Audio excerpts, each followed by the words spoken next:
Well, welcome back to my second video on the Japanese Zen sand garden. I think it's coming along quite nicely. Here it is. It's elevated. I've elevated up a little bit.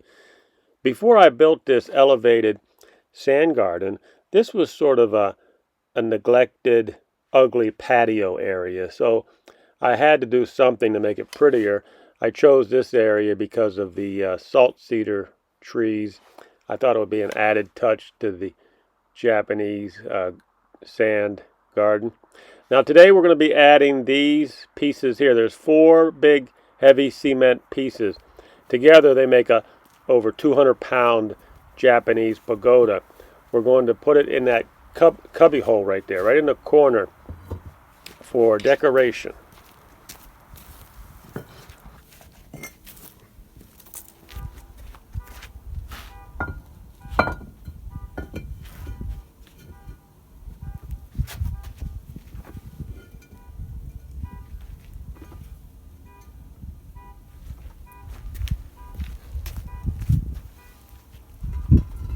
Now this is the heaviest piece, the roof, and it must be got to be close to 100 pounds. It really was heavy.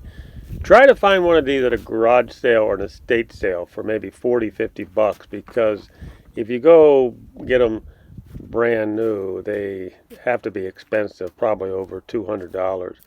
But be on the lookout for one of these, because I think they are a very nice added touch to your Zen sand garden. So I found this old rake at the garage sale, and I think if you work with it lightly, you can do something. I experimented with this side here, but I could not reach too far over. The farthest I could reach was about right there, so I think we're going to try a different direction. Go 3 lines down this way.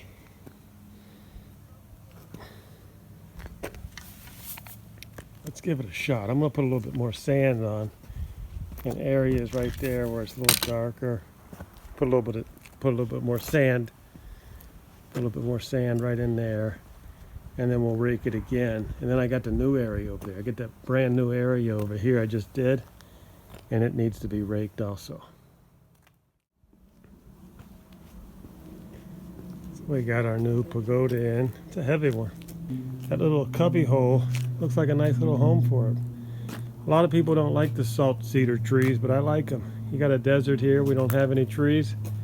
I'll take whatever tree I can get. I like how it's wind swept. That's why I picked this area for the Japanese garden. Sometimes you'll have to look at your trees and make a decision, where do you want to put your sand garden.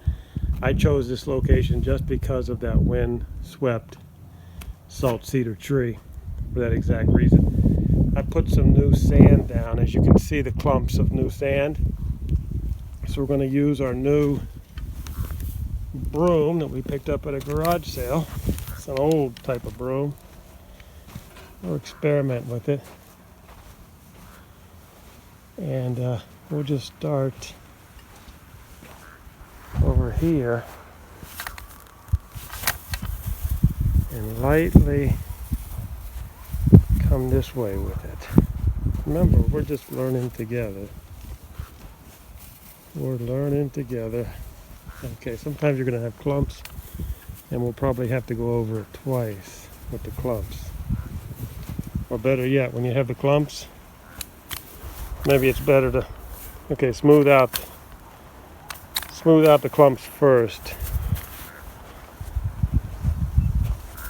Yeah, smooth them out as best you can. Remember, I'm holding the camera, so I'm not doing very good with the camera. I'll go back without the camera and do a better job. And then after you get it all, then what our goal is to make like 4 lines down here.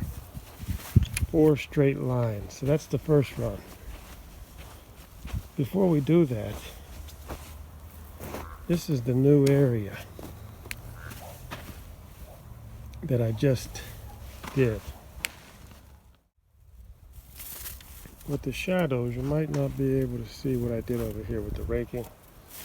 This is like the night shadow range of the Japanese sand garden. Anyhow, the good thing about this is you just get them in here and you just take them off. But look at the shadows there. The shadows of the salt cedar.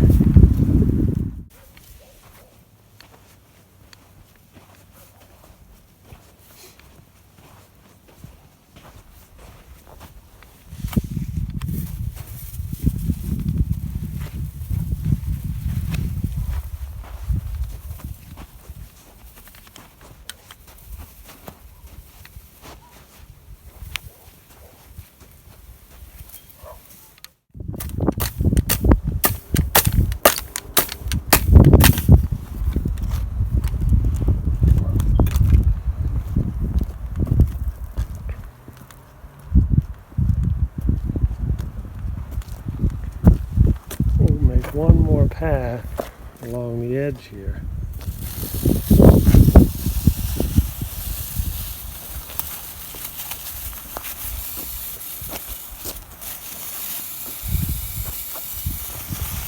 As you see, we are missing some pieces. Not as flat as I would like it to be, and we are missing some areas, but